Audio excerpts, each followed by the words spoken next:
But you see how yeah, I problems totally solve. get you. Do you think that was what played out in the 2015 election between former President Goodluck Jonathan and our current President Muhammadu Buhari? Chief amongst them was, should be that ethnic cleavage. Do you understand what I'm saying? Yes. Buhari had the religious factor working for him. Okay. He was able to galvanize the Muslim North on one side. They were not prepared to look at Jonathan in any other way except that he was a Christian who shouldn't run. The issue of rotation of presidential power also played very major role. Oh, okay. Because, Jonathan, with benefit of hindsight, ought not to have contested that election. Because in the spirit of rotation, which is even written into the PDP constitution, Jonathan was not supposed to go for the second term because he amounted to a third term. Let me tell you why. Jonathan was vice to Yaradua. Yaradua, yes. Yaradua died less than halfway into his tenure. Yes. Jonathan came in as acting president and then substantive president. On the whole, Jonathan expended nearly, in fact, more than half of the Yaradua presidency. He was the one that dispensed it, either as acting president or as a substantive president. Now, he now ran for a full term in 2011. So if you add the 2 years to his 4 years, that is 6 years. Now, he was going for a third term in 2015. That's the way the North interpreted it. There was a third term because he had already done 2 terms, part of Yaradua term and 1 term of his own. And based on the PDP constitution, which stipulated rotation and zoning within rotation itself, that it was the turn of the North to return to power in 2015. Jonathan muzzled his way through. In fact, I remember one of the arguments he presented at Wadata House, the PDP National Secretariat, was that the office of the president cannot be made amenable to rotation and zoning because it was beyond a political party. That was his argument. That was after he had benefited from zoning because he became vice president based on zoning. You see the problem? Yeah. So now, it became easier for President Muhammadu Buhari's APC to, use that violation of the extant provisions of the PDP constitution and convention to galvanize the North. So before that election, before going to the polls, Buhari was short of 10 million votes already. You get the point? Whereas the southern Nigeria was divided. Don't forget that Tinubu was able to galvanize the West and went into an alliance as a legacy party in the formation of the All Progressives Congress. What that meant was that what Buhari needed was a part of the South to join his consolidated votes in the North. And that was precisely what happened. Tinubu's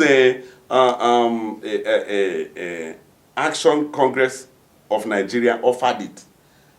He became the catcher because the little he got from Western Nigeria, which was indeed less than 2 million votes, if you check it, he added it here and there and became the president of Nigeria. In other words, the issue of primordial sentiment played very fundamental role in the Buhari's emergence as president of Nigeria. However, it wasn't enough because if you check, Buhari ran in 2003, he ran again in 2007, ran again in 2011. Yes. Those factors didn't play much because there were other considerations that suppressed the primordial factors. Either he shared those factors with certain candidates or influencers from northern Nigeria were able to suppress it. An example was the race between him and Obasanjo. Obasanjo in 1999 was the preferred option. Why? Because they were able to negotiate other zones in the country to cede power to Western Nigeria to compensate for the Abiola lost presidency. True. Do you understand that? Yes, yes. That was what led to, the three political parties existing that time producing presidential candidates that are all of Southwest extraction. Despite the fact that a political party like all progressives, the ANPP, All Nigerian Party, the ANPP, it wasn't ANPP then, it was APP. It was later changed to ANPP. Dr. Oboneonu, the former governor of Abia State and currently the Minister of Science and Tech, won in Kaduna the flag of the APP as their presidential candidate. But it was prevailed on, despite his protests. In fact, he wanted to go to court, do you understand that, to challenge that decision of, forcefully taking that mandate he won popularly in the Kaduna Convention to fly the party's flag in the 1999 presidential election. He contested it. But eventually he mellowed down and allowed ANPP to go into an alliance with AD, Alliance for Democracy. Alliance for Democracy, in their national convention, many Nigerians may not know, right? Somebody like Dr. Okwadike Emekezife was coming to the convention with Southeast delegates, South delegates, Middle Belt.